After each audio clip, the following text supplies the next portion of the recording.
Dugot ang pagbantay sa DNR Davao Region kauban ng mga lokal nga opisyal sa Don Marcelino, Davao Occidental human masiplatan sa talagsaong higayon ang pagpangitlog sa gikonsiderang pinakadakong sea turtle sa kalibutan sa usa ka baybayon sa Barangay Cubog sa maong lungsod.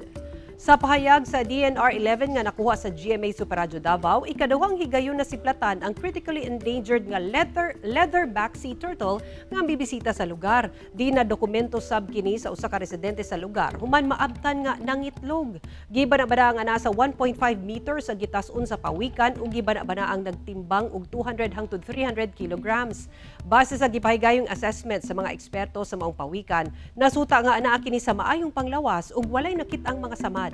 Base sa pagtuon, magbalik-balik sa usa ka lugar ang leatherback sea turtle. Panahon sa pagpangitlog niini sulod sa 12 hangtod 14 ka adlaw nga interval nga mahitabo sulod sa duha hangtod 4 ka tuig.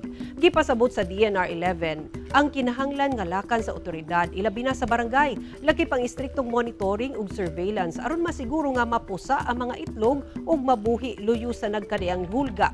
Gani gikordona og net ang lugar di nang itlog ang mananap.